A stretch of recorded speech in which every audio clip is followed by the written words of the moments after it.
It's a 7-figure business you run. Yeah, so one customer, we've got a contract for 17.5 million. What's been the journey from school through the adult years? I actually got kicked out of college for lack of attendance. I feel like it's hard to lose money if you're educated properly. You have to go seriously wrong to mess up in property. There's no excuse. If you've ever thought about investing in property but were afraid to start because you haven't got experience or enough money, then you need to hear this story. Jamie is the definition of a rags to riches hero who overcame a very traumatic start in life and built a multi-million-pound property operation. So in this video, he's going to talk us through how he went from zero to a 17 million pound contract in just 2 years with no experience, and how anyone can follow in his footsteps.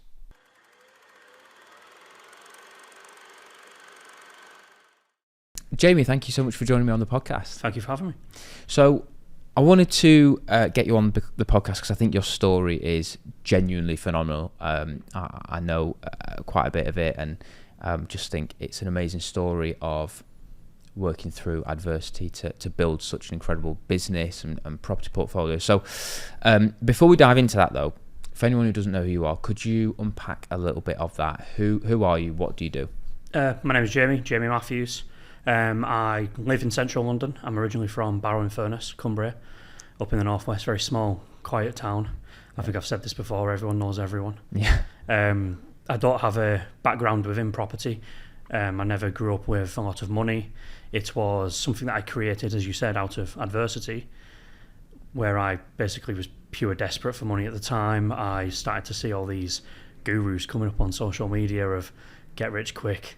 I tried everything from affiliate marketing to creating websites to drop shipping, and then I kind of eventually started to come along the lines of property, and that's where it kind of all started. So the company Yep. that you own, that you run, Yep. Could you tell me a bit about that? Yeah, so I'm one of the co-founders, me and my business partner Abhishek. I started Property Edge 2 years ago. It was... Is that what it was too? Yeah, I started too. Wow. Yeah, so I started in July 2020. I incorporated it in July 2021, but I actually took my first sale on the 17th of April 2022. So just over 2 years now, 2 and a bit. It's a construction and maintenance company, so we do property refurbishments, maintenance for all of the major lettings agents. One of our biggest customers is Countrywide, which is, again, one of the biggest lettings agents in the UK. Started off in the Northwest, and then we also started we didn't start as contractors. I've got no experience in contracting. I wouldn't trust me to rip your wallpaper off. I just started it in a way to be able to afford my own ventures of becoming a property investor. And that's how I started it, out of pure, how do I word it? I needed to find some form of cash flowing vehicle because I wasn't very well connected. I didn't have wealthy friends. I didn't have an academic education or upbringing. I still think now to this day of myself as a relatively dumb person. But what I had the ability to do is be resourceful. And that's one of my main key things, is when your back's against the wall, being able to go, shit, what do I do? How do I then just come to some form of conclusion and then generate some form of money? Yeah. And that's how I kind of started the company. The whole idea to begin with was just like what everyone's dream is buy to let, BRR, buy, refurbish, refinance. And then that was it. There was no special sauce or special secret that I was trying to go down. It was just, how do I fund future wealth creation by owning assets, which then cash flow. So I've got some form of passive income. I say passive, nothing's really passive. There's always an element of work, but as passive as possible to give me that financial freedom that I never had as a child, because I was incredibly poor growing up. I just wanted to get out of that kind of rat race for money month to month. And I had no one else to rely on. Yeah. So yeah. So you've a lot of people will say you want to be making money over here to then invest it in assets over here, and then eventually living off the assets. So for some people that might be a job, for some people that might be a business that they run, whatever. For you, it's the company, the renovation and maintenance construction company. Yeah. Are you able to give me some highlight figures on, like, how many renovations you're doing, how many you've done, or like your turnover, or give us some figures to help us kind of quantify what you're doing at the minute. Okay, no worries. So we've just signed, I said this to you earlier, just outside. We've signed a contract with one big customer, which is from London. I actually met them walking around the Excel Investor Show. They had a stand there. I was literally walking around. I showed them a picture of me and one of my friends who's big in property. They then recognised the person and said, let's have a conversation. That's led to a £17.5 million contract over the next 3 years of property renovations for them. They have a big fund where they are going and buying HMOs, which they're then giving to people like Serco, Mia's, NACRO, all the social housing providers. And then we're just their main contractor. We do all the refurb, and then we also then pick up and do the maintenance afterwards. So it's not only the 17.5 million, it's then the ongoing maintenance afterwards, which is where the big money is for us.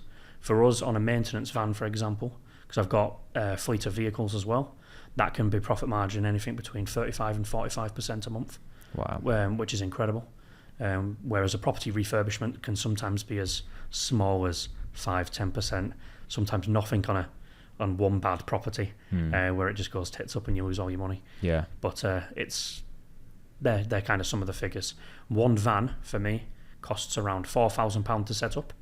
That's including the cost of the deposit of the van. So you usually put down a 9-month deposit on the vehicle as a business lease. You then have to pay the person's wage for a month, and then the actual monthly cost of the vehicle itself is about £600 if you include VAT. The monthly cost of the van is about 3.6 to 4k. The turnover of a van can be anything between 12 and 17,000. That's on maintenance. And then the material cost can be as little as 10%, but sometimes as high as 40%, depending on the job, and that's specific to that month. It could be, sometimes it's more, sometimes it's less. But on average, you're making around 35 to 45% per van per month, which is incredible. Yeah. And I don't have to do any work for it. Yeah. So I did in the early days, but as I started to get bigger, it was more of a get people to do everything that I can't do. I set up all the basic, like the systems, and my business partner then set up all the background, the accounting. We use like Xero and doing all the project tracking and all the basic noddy stuff that no one likes to do. The stuff that no one thinks about when they think about starting a business. They just think, I'll find something and I'll sell it and I'll have a load of money. Not quite how it works. As you know yourself, it's a lot of graft, a lot of hours. And at the start of a business, what I've realised is you have no money, you have no credibility, you have no experience, you have no leverage. The only one thing you do have is your time and effort. So that is where you need to start making the sacrifices, and that's where you then have to put in that hard graft to then become leverageable.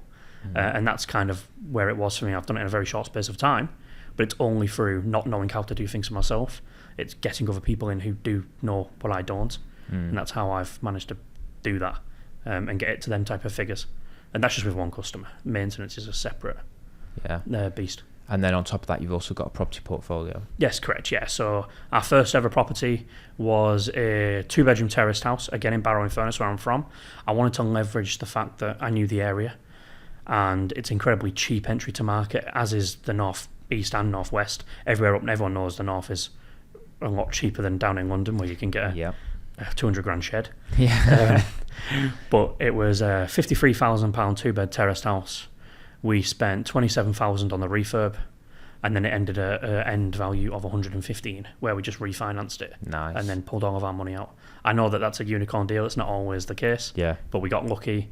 We then used that, and then went again. And just kept going. And kept going. Correct. Yeah. That's amazing. So let's kind of, for anyone who hasn't heard your story as well, I'd love to kind of reel it back and talk a little bit about your upbringing, because for a lot of people, especially when you throw out the phrase property investor or even business owner, entrepreneur, I think a lot of people still to this day think to wealthy upbringing, rich parents, hand it to them on a silver spoon. It wasn't, was it? So no. Would you be able to kind of share a little bit about your upbringing and what that was like? Yeah, no, of course. So again, like you just said, everyone thinks that you've got to have a lot of money to be in property. And everyone who I speak to always says, "Oh, you're improper. Oh, you must have money." It's like, no, I had nothing. And I'm not saying, when I say my story, this isn't a boo-hoo moment. It's not a, oh, woe is me. I couldn't give a shit. And I mean this in the nicest way. I am glad that I have had the tough upbringing and the childhood that I have had, because if I didn't, I wouldn't be the way I am mentally. That includes the goods and the bad. So I was severely abused as a child, and you've said you watched a part of my story. My mum and my stepdad, or my mum's boyfriend at the time, my stepdad would beat the living shit out of my mum on a daily basis. She was a heroin addict, she was an alcoholic, so was he. We lived in like a little council flat in a small town called Dalton, which is just next to Barrow-in-Furness. And I used to see him beat her every day. And, well, most days, should I say. It's a bit of an exaggeration to say every day. Most days. And her drink of choice was a 2-litre bottle of White Lightning cider, the ones in the big horrible brown bottle. She would tan good 3 of them a day. She was in and out of hospital. It kind of become like normal for me, and I'd think, oh yeah, she's in hospital again, it's fine. It is. She's in hospital again, it's fine. He used to beat me. He used to lock me in my room and put me in my bedroom and put a Hoover behind the door, and used to lock me in the room for days on end, where I would actually have to use the corner of my room as a toilet. Again, it sounds horrific. As a child it is, but it kind of makes you somewhat, whether this is a good thing or a bad thing, it kind of makes you somewhat cold as you get older in life. We had no money. I used to steal from the corner shop like little chocolate muffins every day on the way to school. I remember one time where he hit my nose off the corner of a door, and I went into school and they were like, what happened? And I lied and said that I tripped over and hit my nose when I was being tickled. I remember saying that. I used to make, like, out of rebellion, what I used to do was, the end of my shoe, I don't advise anyone doing this, I used to cut the end of my shoelaces off and fray the end so it was like a blowtorch dart. No, sorry, not a blowtorch, like a blow dart. And I'd stick like a safety pin through the end, and then I'd use a McDonald's straw, and I had like my own little, like and I got it from Rambo, and I used to use that to fire it at my stepdad as some like kind of rebellion. Again, I'd not advise anyone doing that, but that was my way of getting back at such a small, because I was only a small guy. I'm not as a small child. I wasn't a big kid. And and then one day when I was 11 years old, I ran away. My biological father then stole a double-decker bus to come and basically get me. And I should probably clarify, my biological father was in and out of prison for my entire childhood. He actually only officially came out of prison like permanently when I was 13 years old, but he was out for a small period of time when I was 11, and he stole a double-decker bus, came and collected me when I ran away, took me to my grandma's, which is then where the courts then took over, and I ended up, she gained like care of me, and I ended up with my grandma until I was 20. But yeah, so I was around my mum's house one day when I was 12. I used to go see her at a weekend. She managed to escape from my stepfather, and she just gave up one day and took her life right in front of me. And she was, like I said, she was drinking every day. She was completely gone in the head, saying she could hear things under the doors. People were talking to her, telling her to do bad things. It was scary as a child, but it sounds bad. I'm glad that it happened, because this is where I don't know if people will not agree with this, but it's just the way that my brain is wired now. Is they clearly did not care about me, so I feel like I'm better off without that in my life, because it's allowed me to use as some form of catalyst to push myself, rather than let it being like end up on an episode of Jeremy Kyle on drugs. And so it's, for me, that is I'm thankful of that one scenario. But yeah, I went to school the same day. I've never once cried at the loss of a parent. Now, I'm not saying that as a woohoo, boohoo me. It's just that, not to impress you, it's to impress upon you that my life, I created this kind of cold monster of a child where every problem now just turned into another one. Here we go again. And that was kind of just, it was like, oh, this is normal now. And even now to this day, when something bad happens, it is now just here we go again. It's not a boo-hoo me or how do I get up from this? It's always, here we go again. What do I need to do now to get around it? Which I'm thankful for. Yeah. A lot of people don't have that ability. But then it comes with the downfalls of I sometimes struggle with empathy, or I sometimes struggle with sympathy. I'm always a bit like, yep, get over it, come on. Right? And that's not necessarily a good thing. Yeah. I can rub people the wrong way, and I'm aware of that. But it's just the way that I've now managed to cope with my life. Yeah. And then that's just my mum. Then as my biological father, when I was 17 years old, I found him dead outside my house.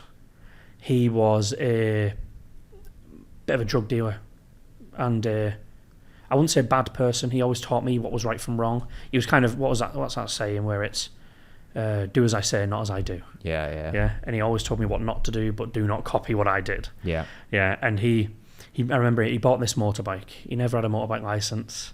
He was on drugs, and he crashed the motorbike by accident, speeding outside my house. So he was a carer for his dad. Well, he was out of prison at this point. He then he bought a motorbike the day before. The very next day, he wanted to come around and show me the motorbike, at which he drove it to the house, but he was speeding and slipped at the top of the street off the road right into a wall and just gone. Instant death. And I blamed myself for years. Yeah. And I mean, literally years, all my life, until probably my late 20s. Good 27, 28, I blamed myself for that. But yeah. So, and that was 17. Yeah. And were you in school at that point? I just finished school, I was in college. Okay. Yes. And I kind of felt like it was my fault because at the time, the day before, what he did was he said, oh, Jamie, I've bought a new motorbike. I'd really like you to see it. Do you want to come round and see my new motorbike? And I was like, no. I was with my girlfriend at the time, and I was too busy trying to get laid that I thought, no, I can't be bothered. This is more important. I don't want to come see you in your brand new motorbike. You don't even have a license. You're an idiot. And then the next day, because he wanted me to see it, he then drove it round, and that's when it caused the accident. So for years, I was like, if you weren't being so selfish, he wouldn't have been dead now. And then it only took me many, many years and many, many people telling me I was wrong to kind of change that perception. Wow. That is, people talk about like, didn't get it handed to them. Yeah, no, not a chance. It's very far, about as far away from that as you can get, right? Yeah. What do you think in fact, before we kind of dive into how you feel like that sort of bred almost like a positive outcome, what was the situation? So you were in college, yes, and then you went to uni, or no, did nothing. I've had a terrible education. So what's been the journey from school through the adult years? Yeah, so I actually got kicked out of college for lack of attendance. Again, I don't have a good education. I'm not an academic. Like I said at the start, I feel like I'm relatively stupid, and I don't mean that in a I'm stupid, please tell me I'm not. No, I mean I'm genuinely not a academically smart guy. I'm pretty good with numbers off the top of the dome, but that's about it. Yeah. Otherwise, that's it. I got kicked out of college for a lack of attendance. I had no interest in going to university. I've never been diagnosed with it, but I probably have ADHD. I get bored very quickly. I struggle to pay attention to things. I lose interest. Academics and education is not my forte at all. I was lost at that age. I was completely lost. I didn't know what to do. I was working in, what was my first ever job? I worked as like a vegetable salesman on a fruit and veg stall. Yeah. And then after that, I then started working in nightclubs and bars as like a glass collector and then a barman. And then after that, that's when I started to make my first big break. But I was 18, and I seen an advertisement for a movie. It was made by Big Talk Productions, who owned by Nick Frost and Simon Pegg. Yeah. And they made a film called Sightseers, directed by Ben Wheatley, I think it was. It was out on Amazon and TV, and it was just for an extra role. where I had to play like a footballer in the background, and I applied for it just because I needed a job at the time, and I thought, oh, this will be a cool experience. Got paid something like £75, Yeah. and when I got there, I fell in love with the whole movie creation, and the lights, the smoke, the cameras, the behind the scenes, and even now to this day, I still watch movies behind the scenes on how they were made. I find it so fascinating. But then I did that extra role, and from the ages of 18 till 21, I did television and film acting. I didn't go to theatre school or anything like that. I signed up to all of these websites where you can do like casting websites. I started applying for roles. I landed Jack in Jack the Giant Killer, which was a Hollywood movie for the people who you've probably heard of them, the cheesy film Sharknado. I think so. Yeah. It's quite an old film. It's like very bad CGI, terrible graphics. But the same people who made Sharknado made Jack the Giant Killer, and it was a rip-off of Jack the Giant Slayer with Nicholas Hoult, who's the Beast in X-Men. And I played Jack in that, and that was my first ever like big break. And that was a lot of. I was getting paid tens of thousands of pounds at a very young age for very, I say, little work, but passion work. Therefore, it doesn't feel like work. Yeah. Traveling the world and being on red carpets. Yeah. So if you search like Jamie Atkins on Google, not Jamie Matthews, but Jamie Atkins, you'll then see I used to do all that. I used to have long hair. Really? Looked like a little emo. So I managed to travel the world and do a lot of acting, which I loved. And then unfortunately, when you're doing like American films or a Hollywood film, you have a niche at that moment in time, but then the second you come back to the UK, you're just an ordinary British kid with no niche. Yeah. And I expected it. Yeah. Just a another little emo. just another long-haired little emo. And I kind of fell a bit complacent, and I thought things were just going to come to me because I was young. Ego got the better of me, thinking, I've got this money. I was taking my friends out to meals. I was gambling and playing poker. I got tattoos of poker on my arm and that, thinking I was like the best. And I lost it all. I got no more work afterwards. And then I went into a money pit of despair. Me and my grandma, because my grandma was the only person who was left alive at that point, so it was just me and my grandma. She could barely afford to eat because my biological dad, when he was alive, took a lot of her money for drugs, so she was still living like very frugally, should I say. So I was taking like payday loans out to live. I was then taking more payday loans out to pay off the other payday loan. And it just came that horrible spiral of stupidity. I was getting cars on finance that I couldn't afford, getting them defaulted, ruining my credit rating, pulling out loans to then pay for my life and my grandma for food, and all good intentions, but then also stupid decisions. So and then after that I went and ended up working in Domino's because I had no money at the time.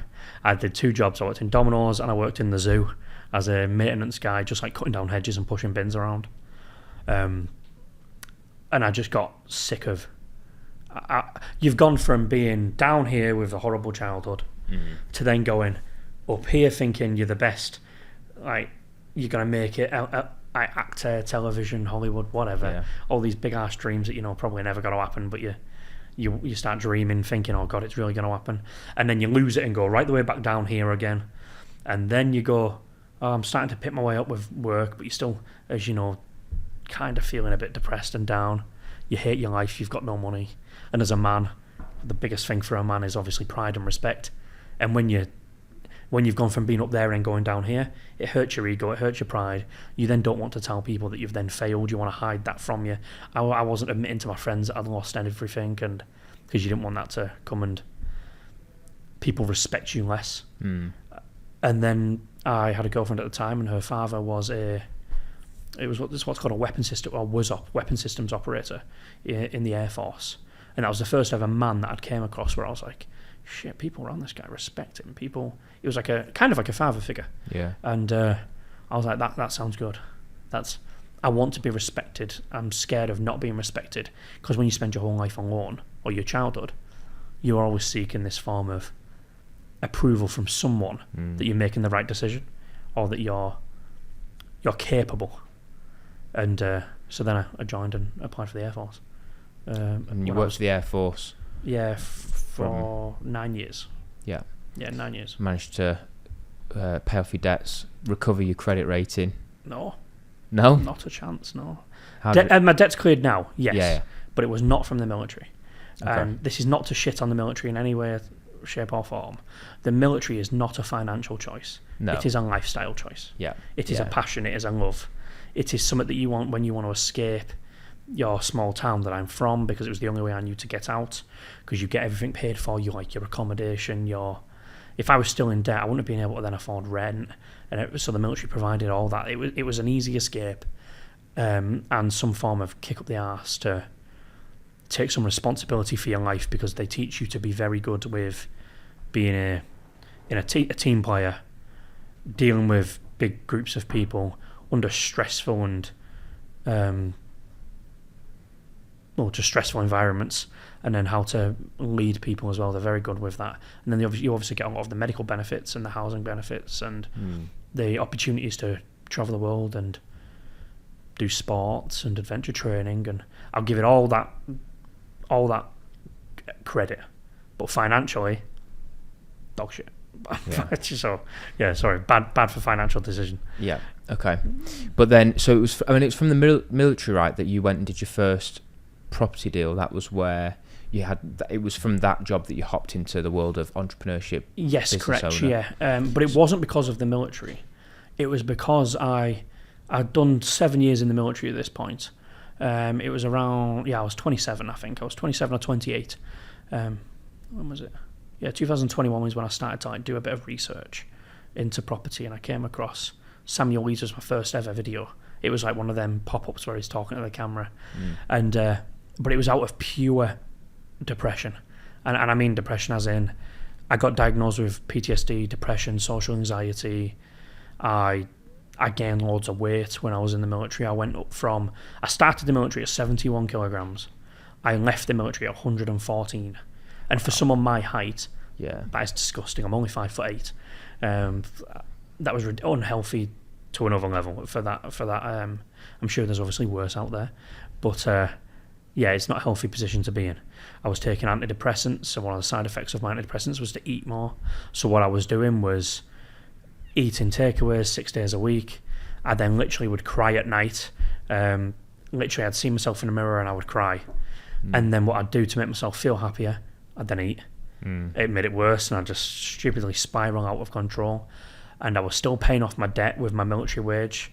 I was still getting payday loans in the early days of my military, because I was using my military wage to pay down my debt, and then I had no money to survive, like as in just like to general food and so on. So then I was having to get more loans, and it was just I was stuck in a horrible cycle that I had no idea how to get out of. I didn't want to go down any illegal route, like selling drugs or anything like that. Because that wasn't what my dad did. I didn't want to do any of that.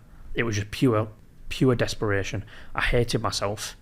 I couldn't stand what I seen in the mirror every day. And I still suffer with that to this day. Like, not as drastic, but I still get that like imposter syndrome where you look at yourself and you're like, really, like, what are you doing? But I think that's due to my upbringing and probably something I'm never going to get over. But as I said at the start, I tried drop shipping from watching YouTube videos, failed at that. I tried affiliate marketing, failed at that. I created websites, failed at that. It wasn't just I landed on property and became successful instantly. It was all trial and error with different little business ideas. I created like a little jewellery website where I'd sell these like little elephant jewellery things for like kids and families that I found on AliExpress, because I was trying to find a cool little product on there, and I started selling all these things.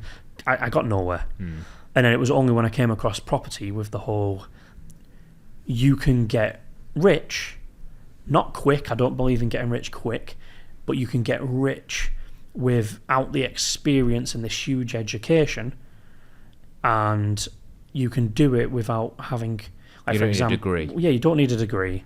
You can, like myself, I don't know how to build, but I still own a contracting company, and it's very easy to become successful in business by leveraging other people and their skill set. And the same goes for property. There's so many ways to make money in property without actually having any form of like academic upbringing, and that's for me was like a selling point. It's like, oh, you're telling me I can make £2,000, £3,000 on a bespoke deal package to an investor just for finding him a house, just because they've got money and you're helping them buy back their time. So you were in the military, didn't pay great, Yeah. but that was where you really decided that property was the thing that you wanted, or it was one of the things that you wanted to get into. Yeah. What was the transition like from being in that job to where you are today? Because like, you didn't just quit. Yeah, correct. Yeah, I did it over 2 years. Yeah, so it's been a process. What was that process like? It was, so I'll clarify, I got medically discharged from the military. So I was in a fortunate position where I was getting paid for a long period of time for not having to work. Okay. So I know that that's not a position that everyone is in. I know that I'm fortunate to have been in that position. But I wanted to make the best of them final 2 years of my military career where I wasn't really dedicated to doing anything whilst having the security of my bills being covered. Yeah. So what I was doing was doing all of the free education that I could. I watched every single YouTube video on deal packaging and sourcing. That's kind of where my first interest was. I started to learn about, well, bespoke deal packaging, irrevocable authority, all the hands-off stuff where you could generate cash flow. Because as you know, in property, you've got two elements. You've got the wealth creation, and you can be a landlord. Anyone can be a landlord. Or you can have a cash flowing company, and it can be a property business. To do that, to do the wealth creation, you have to have the cash flow, or you've got to have a very good ability to raise finance. Yeah. For me, I didn't have the ability to raise finance, or I had that mindset if I didn't have the ability to raise finance. I had a very limited mindset because I hadn't had any experience for it. So across them 2 years, I was getting every single bit of education that I could, all free because I had no money. I had a overdraft and I had like £1,000 in the bank, I think it was at the time. I think in total with my overdraft I had about £3,000 because I'd tried to put little bits, a couple of £100 here away every month, and I got to a point where I consumed every bit of free content that I could. I started to think of myself as like a property expert without even ever walking in the door, even though I wasn't. Of course I wasn't. I'd had no experience, but I knew all of the whole Article 4, I knew all of the everything about property, like the buy-to-lets, back-to-backs, trading. I knew all of the terminology without ever doing any of it. And I thought, I need to...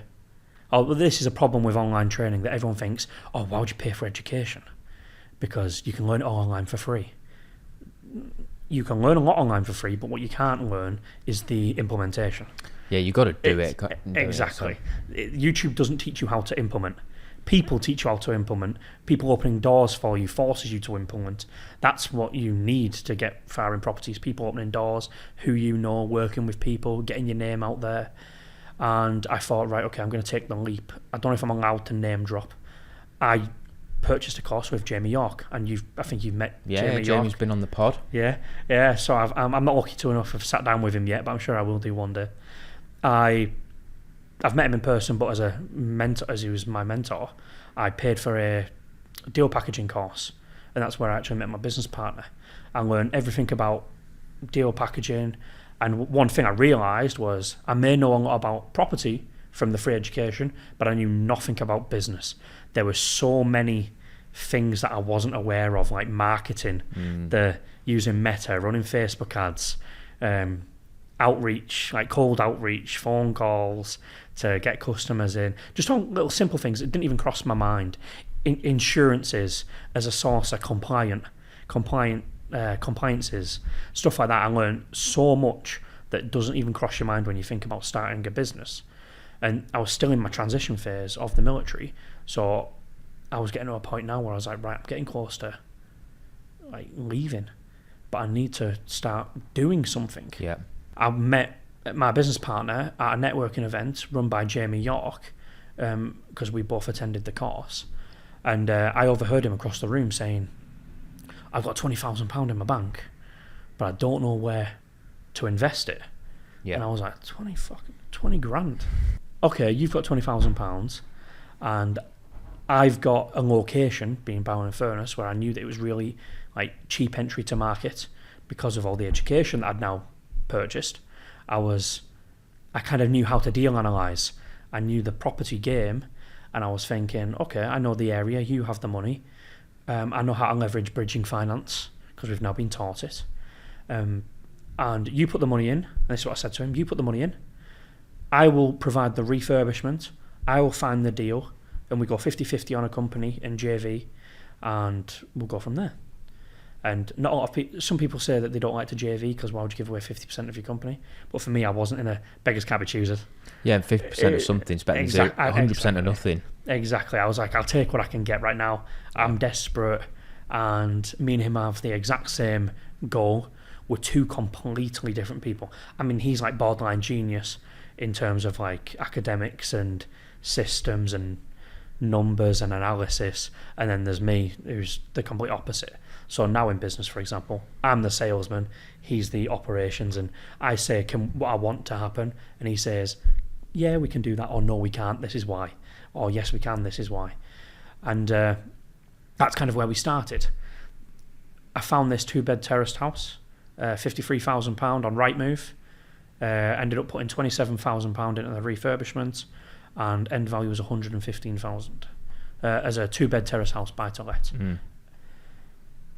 And at the time, you may think, oh, how the hell did you afford the refurbishment? Because I said, I'm going to pay for the refurbishment. And I had no money at all. So what I did was I found one of my best friends in the local area who I knew worked for a big maintenance company, who are now actually my competition in business. And he's done maintenance for them for, I think it was like 8 years. He'd also done property like refurbishments. He's done so many HMO refurbishments. And I said, how about you do the refurbishment on my property on a weekend in your spare time, and I'll pay you for your time, and I'll pay for the materials. At which he was like, yes, of course. I'm your best friend. Well, of course I'll help. He gave me a nice cheap price. I still couldn't afford it. I didn't know how I was going to fund it. So then I came up with the next idea. Actually, no, that's a lie. I didn't come up with the idea. He did, one of my friends. He said, I work for this maintenance company. Do you know how much money they charge? It should be illegal. Like, you probably know yourself, like people charge £100 to come out and change a lock, and the materials is a £5.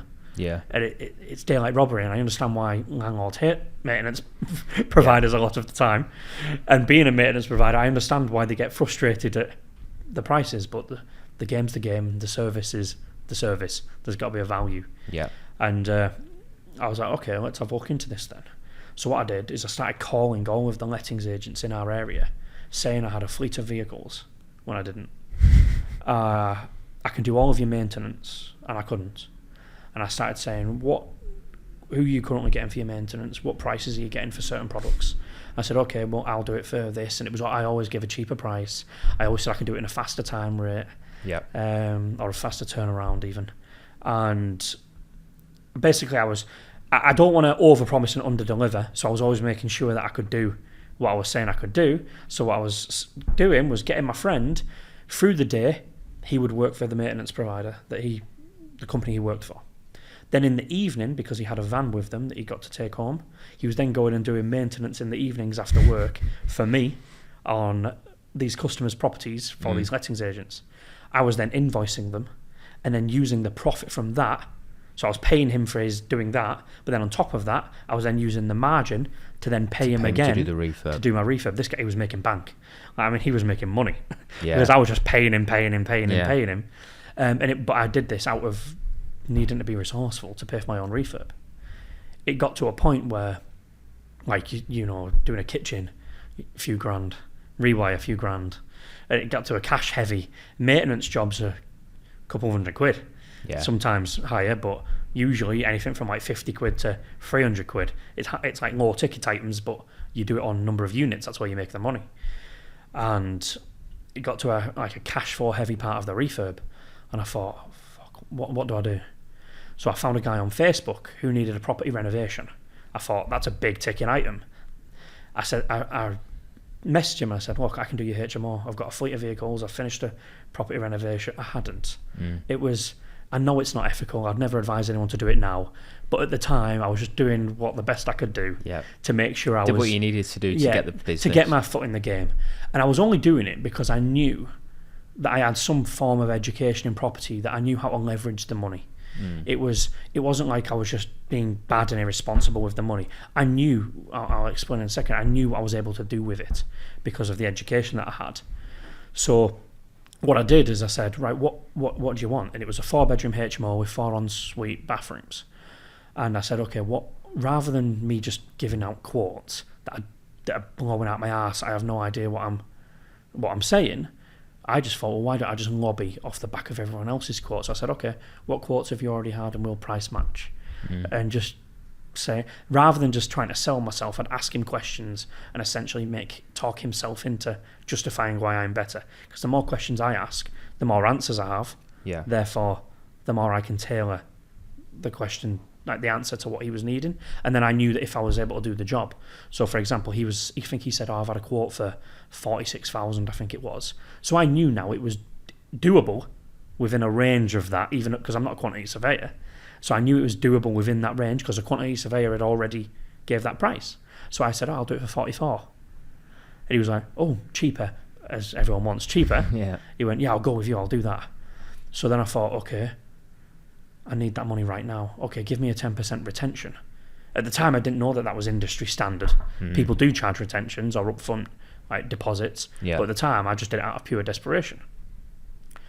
I charged him a 10% retention, at which I then threw that retention on a business lease of a van, like a 9-month deposit, just so that I can get the van in. And because we had loads of maintenance work coming in, I told my friend Brad, who still works with us today, he's now pretty much one down, and he started working for us full time, doing maintenance in our brand new van that we purchased on a business lease. And he worked for us full time, started doing all the maintenance. Then we were like, okay, started going to do our refurbishment because we had now this uplift of cash flow from maintenance. And then we started to run out of money again for the refurb. So then what I did, cheekily, again, never advise any contractor to do this. And if a contractor does ever tell you to do this, tell them where to go. I asked for him for another 50% up front because we needed to front the materials and the labour for the remainder, like for the first phase of the project. Yeah. So I essentially had 60% of the project in my bank account. Wow. Without even walking in the door. Unheard of, not professional, never do it. I know people that ask for 50% up front. And I don't agree with it. It's wrong. Yeah. It's wrong. They're doing that usually because they've took on too much work and they're in a cash flow problem and they're trying to pay their staff on other jobs, and then they'll be in the middle of your job, and then what they'll do is they'll then get someone else to pay a big deposit to finish off your job, and they're essentially borrowing from the next job onwards. For anybody listening then, who might be thinking, oh, I don't know how to handle builders, what would you say is a fair and reasonable payment structure then? Just quickly before we carry on with what you were saying. Okay, no problem. So always a minimum, this is usually down to the builder's discretion and the investors of what they're willing to pay, a minimum of 10% up front. Yeah. As high as 25%. Do not go above 25%. You are then going into the territory of you're risking too much. Yeah. For investors, I would not go above 25%. But as a contractor, what I'd also advise to a contractor is don't do too far in arrears as well, because then they can get into a cash flow problem. Yeah. If your builder gets into a cash flow problem and you allow them to get into that cash flow problem, it's going to backfire on you. I've seen people, it was one recently actually, I've seen a principal contractor, they subcontracted the work out. The principal contractor paid £46,000 to the subcontractor before even getting paid by the customer. The customer then refused to pay. And there's no way the subcontractor's given a refund on that. Correct, and why would they? Yeah. They've done the work. They deserve the money that they've got. But the principal contractor has unfortunately shot themselves in the foot by having too much faith in the customer. So even as a contractor, I'd tell them not to do too much in arrears. But as an investor, I'd also say do not give too much of a payment. Yeah. What I would advise doing is you pay it in 25% or 25-20, 25-20 with a 10% retention at the end for snagging. Yeah. Never pay everything up front before the project's finished. Yeah. Ever. Yeah. I normally do with my teams, I do 25%, 25%, 25%, and then I'll do 15. Yeah. No, I'll split it in half. That last 25, so I'll do 12 and a half, 12 and a half. Yeah, that's fine. Yeah. So, and that's perfectly fine. Because what you don't want to do is be paying for a full project, because every contractor's worst nightmare is snagging at the end. Yeah. And that's when And they you won't start come back. And that's when the true test of if that contractor's good or not is, because contractors don't give a shit about the snagging at the end. What they care about is getting the next job, because that's where, because it's so easy. Exactly. It's so easy to do demolition, knock up the joinery and plumbing and first fix, and then keep getting through them phases for the big lump payments. And then the very end is when they start losing the money because they can't finish at a good quality, because then that's when people start not wanting to pay if you do bad quality work. Yeah. So don't pay up front everything. Yeah. Don't pay in massive payments. At that one scenario I gave you, I was lucky. Yeah. And I did it cheekily, because what I did, due to my property education, I actually used that customer's 50% to finish off the refurb on my house. And then, again, never do this.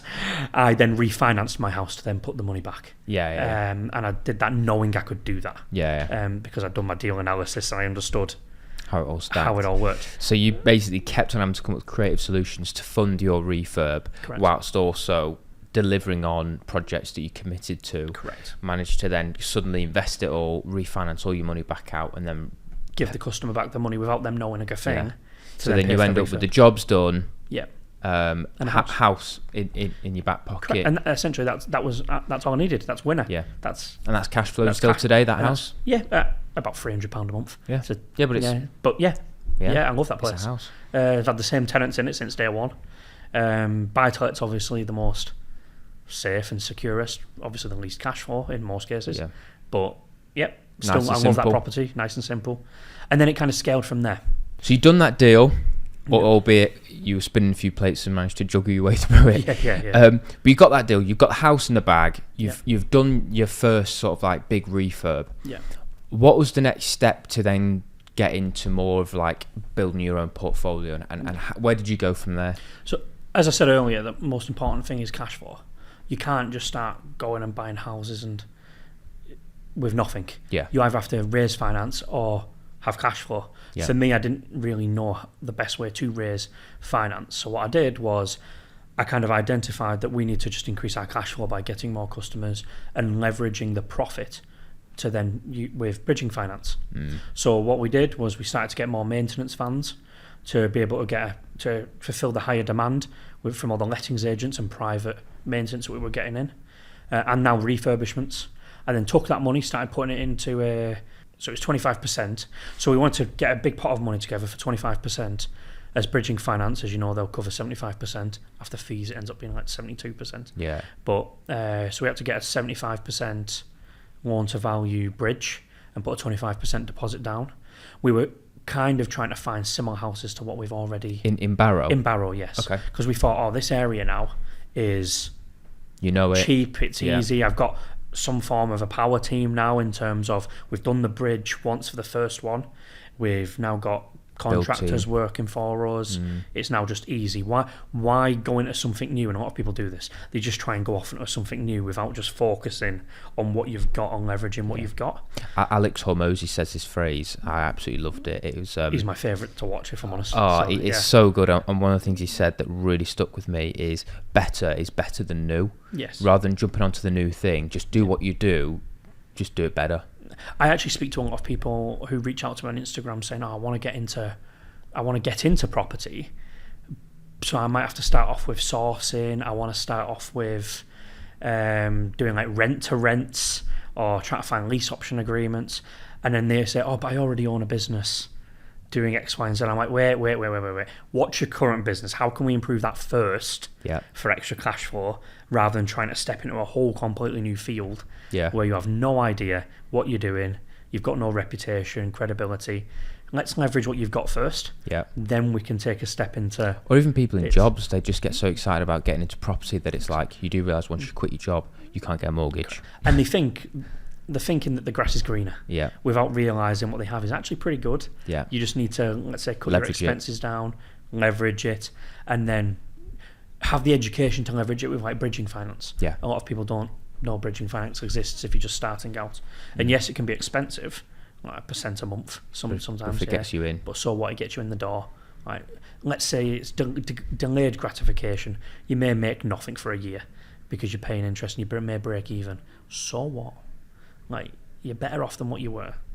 Yeah. So we use the money to put down a deposit on another house. Just a buy-to-let? It was no. So we went straight into HMOs. Okay. We actually went into HMOs because I now speak with him, Alfred, who you've interviewed. I met him when I paid Tyler Newman to attend his 2-day mastermind, which I now actually mentor and talk at, thankfully, because I'm now lucky enough to be a mentor with him. But it was from Alfred. He spoke about all of his HMOs at that event, and I was like, oh shit. It makes money, that. It makes a lot of... It's cash flow. Yeah. It's a lot of cash flow. Don't get me wrong, the builds can be a little bit more quite a bit more expensive. Yep. But the cash flow is what's more important. Cash flow's good, and also you're driving values higher than a typical house, aren't you? Exactly. And if you... And I made this mistake early on, but if you obviously get it as a 6 or 7 bed, ensuite bathrooms, get a commercial valuation on a yield basis, much better. Yeah. I made the mistake thinking I could do it on a 4 bed with 1 bathroom. Yeah. I got horrible bricks and mortar value, and that was a rude awakening. Yeah. And I made that mistake, but I've learnt from it. And I'm thankful that I made the mistake. I didn't lose any money. It was just a lesson learnt. Yeah. And now I still rent it out as a HMO, but with a bricks and mortar value, so the cash flow is actually higher. But I just never got the refinance benefit of drawing more money out. Yes, exactly. This is the thing with properties. When you do something like this as well, is like if your build costs go over a bit, or if if you get slightly downvalued, as long as you're taking that long-term view. Yeah. And you're viewing it as like, it's just cash flow. It's cash flow coming in. As long as I'm servicing the debt and getting a bit of profit at the end of the month. Mm-hmm. If you take that long-term view, if that property is going to go up in value, you might not make as much as you expected in the first place. But I've got to be careful what I say, but I feel like it's hard to lose money. If you're educated properly, it's actually hard to lose money. I've never lost money on a property deal. I think it was actually Jamie York who said this to me when I was doing the mentorship. It was, you have to go seriously wrong to mess up in property. You've got to make a real mistake. Catastrophic mistake. But you get a lot of investors, and I've had a lot of customers who are investors say to me, oh, can we get this build cost as cheap as possible because I want to put all of my money out. Yeah, I'd love to see a unicorn fly, mate, but it doesn't always work like that. Yeah. The chances that, like, in London, for example, if you're seeing anything of an ROI, return on investment, of like above 8%, you're like, oh, that's pretty good. Yeah. But up north, if you said 8%, investors will laugh at you and go, no, I'm not interested, sorry. Yeah. I don't want to talk to you anymore. And then they think that you're bad, rather than, like, that's a normal number in some places. Yeah. So it's managing people's expectations. But yeah, so I started off with a 4-bed HMO. And what was that like? So that was in Barrow? Yeah, I bought 2 in Barrows, HMOs, 4 beds. And they're rented out to privately? Contractors. No, contractors. So Barrow in Furness is very heavy with where BAE Systems is, where they build the Navy submarines. A lot of contractors. Average room rents out at £125 a room per week.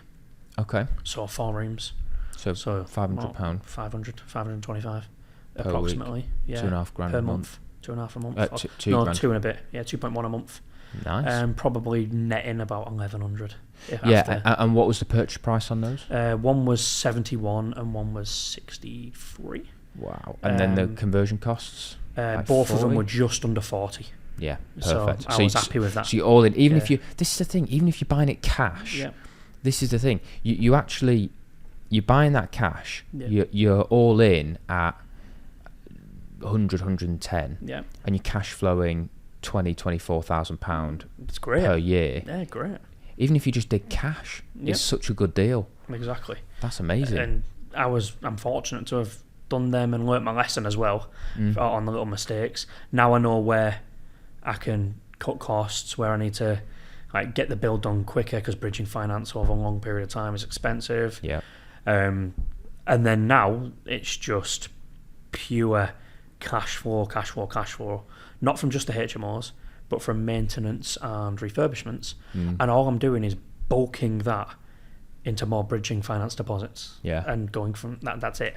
That's all I'm doing. So you're now doubling down on your cash flow business. So I can wealth create. And then filtering all the profits into deposits onto more HMOs, more buy-to-lets, more investments. Correct. And a lot of people don't know this. I don't even pay myself yet.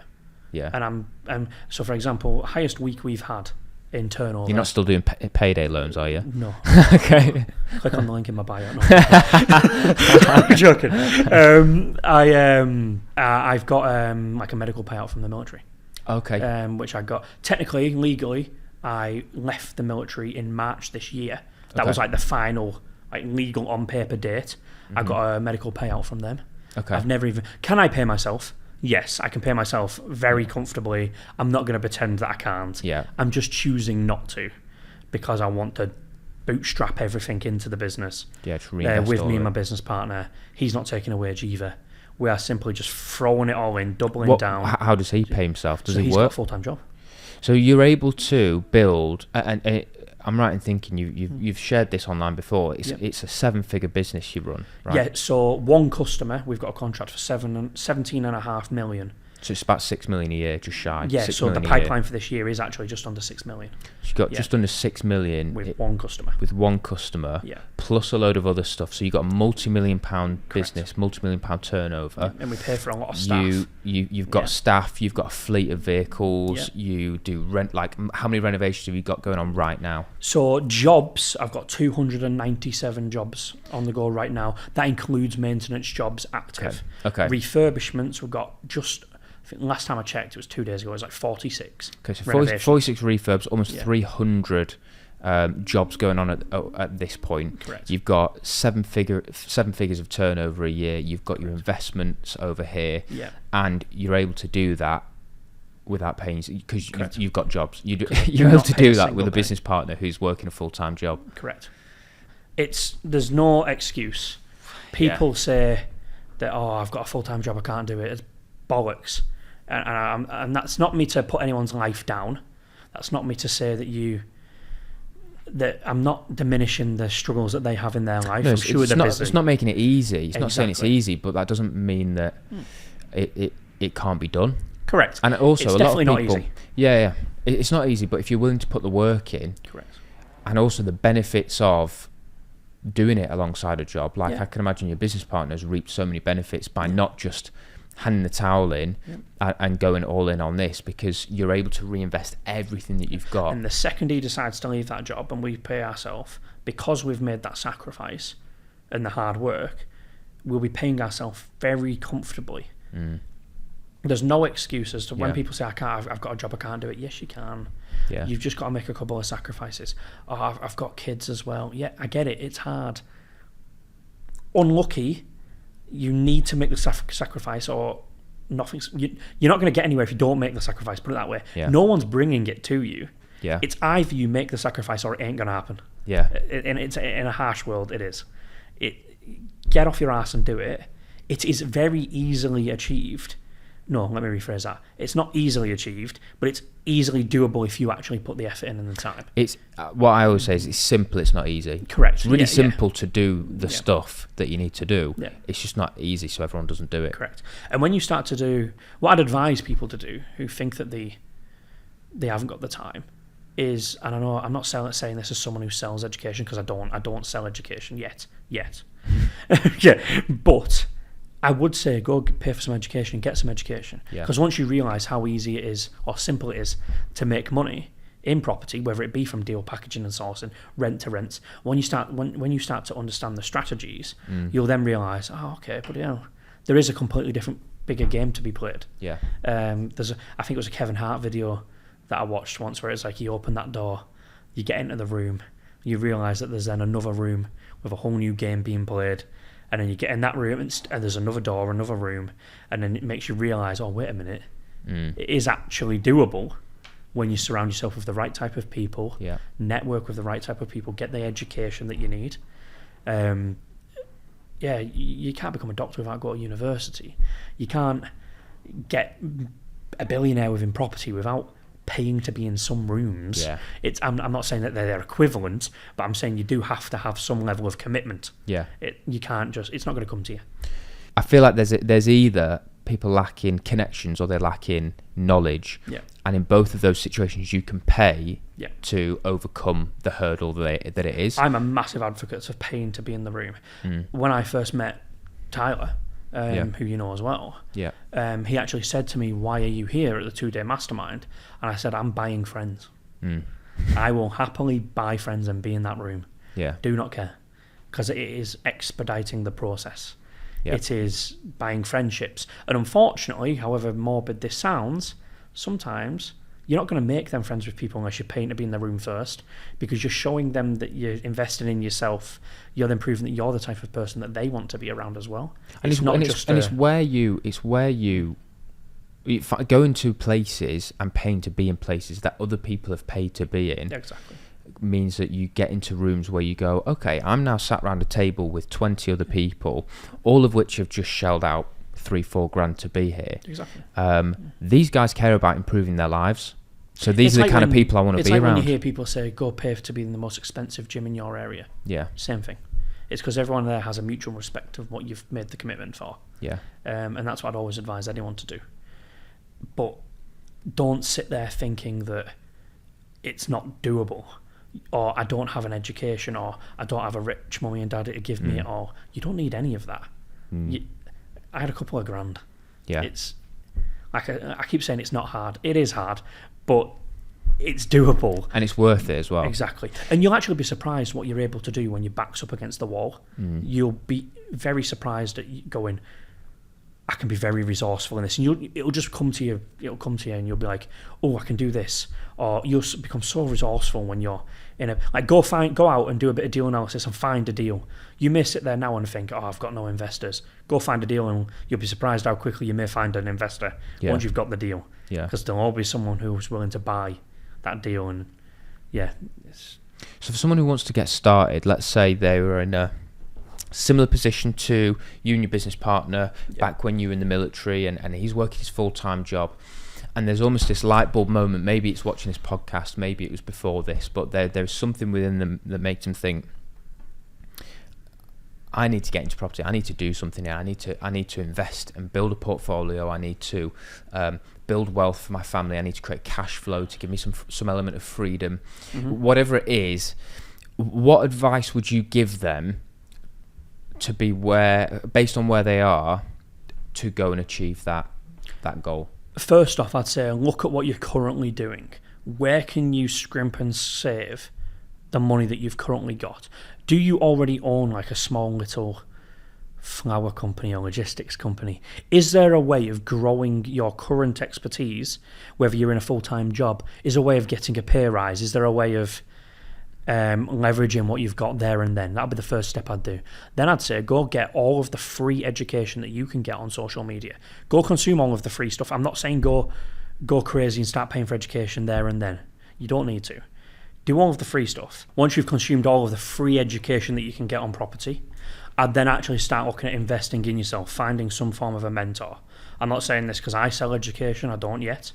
I am planning on selling some form of education, not as a deal packager like I was educated. I actually want to go down the route of educating contractors on how to scale the contracting side of things. And I purchased the domain Get Off the Tools because I want them to teach them how to get off the tools. That's usually the biggest bottleneck for contractors. But again, people in a 9-to-5 job, start looking at some of the, let's say, gurus on YouTube and Instagram like yourself who have a lot of property experience. Watch all of their content and start to get the idea of whether you can trust that person or whether they're the right fit for you. There's a lot of fake gurus out there who claim they know a lot, who have done nothing. Only work with ones who have got the experience, who are walking the walk and talking the talk. And they have that style that is best suited for your education. Some people talk in certain ways. Some people are more well-spoken. Some people are like me, a little bit more chavvy the way they talk, a little bit more common. Find a mentor who fits your style. Then I'd reach out and say, can I take you for a meal? Can I get to know you a little bit more? If they've got a really big audience, the chances of that happening are obviously very slim. But you may get lucky, may get to take them out for a meal to pick their brain, or if they hold any day events, start going to the day events. You want to start surrounding yourself with other people that are like you, who are either in a similar position where they want to start, or what I like to do is be in a room where I'm the stupid person in the room. I want to be the dumbest person in that room because then I'm walking away with the most. I'll then start going to networking events where you are, again, the least experienced, and then you can learn from people. But you need to know the basics, which is why I say consume all of the free stuff first, so then you don't get... Whenever you meet someone, there's only 3 categories that they're going to put you in. either someone who has no idea of what they're doing and you can't take them serious, someone who has a little bit of education, and there's someone that they're willing to pay you for a service, and then you've got the actual professional where they're willing to invest their real time and effort into you. They will make their mind up of you in that first interaction of what element you fall into that. Yeah. So like I said, get all the basics, understand the basics, get to these networking events, start making friends, pay for some education. I'd always say pay for education. And when you think that you know enough that you don't have to pay for education, you're wrong. You still need to keep buying more education and pay for more. Yeah. I know people who have paid hundreds of thousands for education, and I'm nowhere near there. I've paid tens of thousands, and I'm still willing to pay tens and hundreds of thousands more if I have to get in the right rooms. I'm not going to fall in a room with a billionaire and become a friend overnight. Yeah, I'd say pay for some education, and then get your name out there. Start documenting your journey. Not creating content, because a lot of people have the bottleneck of, I don't know what to make, I don't know what videos to shoot, I don't know what ideas to come up with. No, just document what you're doing. Yeah. Document on Instagram. LinkedIn is a massive one for finding investors, for finding customers that you want to sell your service to, whether you're doing deal packaging or whether you own a completely different company like a flower shop or whatever. You will get customers through LinkedIn, Instagrams, just by documenting your journey. Constantly do it. Post 2 or 3 times a day if you have to. Keep being engaging with your audience. And then what will happen is that once the algorithm starts to pick you up, and I'm saying this as a hypocrite right now because I don't even post as much as I should, but once the algorithm starts to pick you up, people will actually start coming to you, like yourself. Your YouTube's massive. People probably just throw themselves at you, willing to work with you because they feel like they know you and you have no idea who they are. Yeah. Because they watch your social media. And that's the power of leveraging a personal brand. But you can only do that by documenting your journey, being relatable, and people understanding your story as well. So get your story out. It's a good point. I think a lot of people get worried about, I get a lot of people who come to me and say, I'm concerned about, like, I don't know how to create content. People tell me that I need to make content to attract investors or attract new clients. And in the world of like property investment, I've not got any properties to go and show them around. It's like, yeah, but go and view some. Yeah. Book in for 10 viewings on Saturday and film every single one of them. Get your iPhone out. And then say, at the end of the day, here's 3 things I've learned from the 10 viewings that I've just done. Yep. That's it.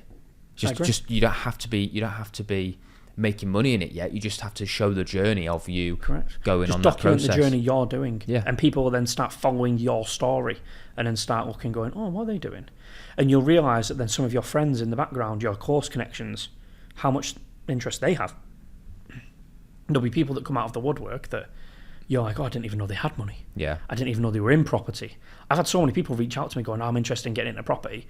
I wouldn't have had a clue without posting on social media. Yeah. I wouldn't have known anything. I've had people who've said, oh, can I pay you for this service?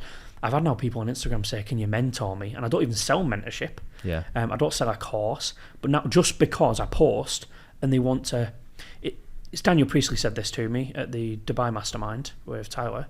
He actually said to me, you're borderline selfish for not sharing your journey and documenting your journey, because the impact that could have on one person's life could change their entire life. You're borderline selfish for not doing it.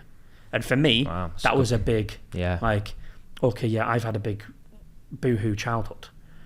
But what if one child or one person, like mid-20s, who's had a similar upbringing, or 30s, 40s, whatever, sees that and goes, oh, there's still hope. Yeah. And it sparks that. For me, that's changed it for me now. So now I'm like, document, see if I can help and provide value. And I want to then teach people that it doesn't matter about your life, you can still, there's still hope in a way.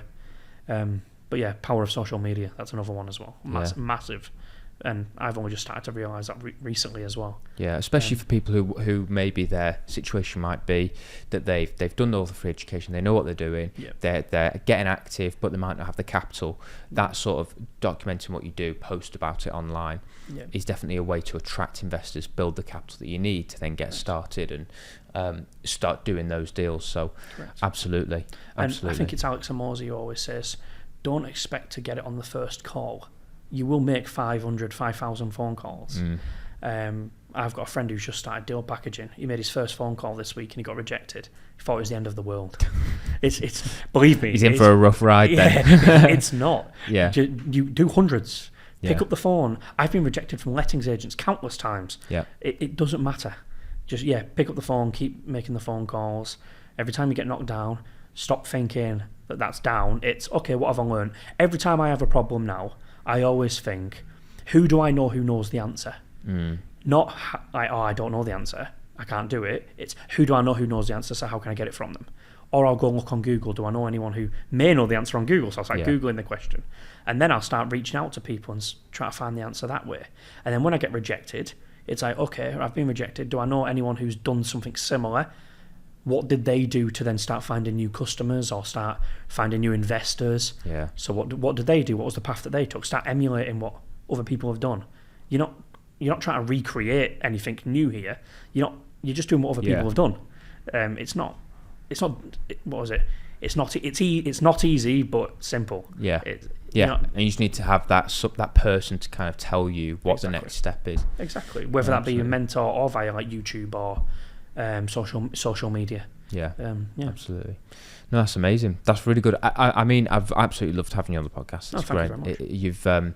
You've got, as I said at the beginning, a really incredible story actually of, adversity. It feels like it doesn't do it justice to to say like what you've gone through and what you've been able to do and achieve off the back of the upbringing that you've had. And just want to say thank you very much for coming on the podcast, for sharing your knowledge, and for just keeping on going, because I just think you've done some amazing stuff. You're doing amazing things. You're helping people, and the passion that you have, the authenticity that you bring to just like this conversation, but all our kind of interactions before this. It's amazing. And I think a lot of people will watch this and hopefully be really inspired to see, like, regardless of your background, regardless of your circumstances, you can make something incredible of yourself. No, thank you. I appreciate you having me. I'll be honest, I wish I was doing what I'm doing now at a young age like you were.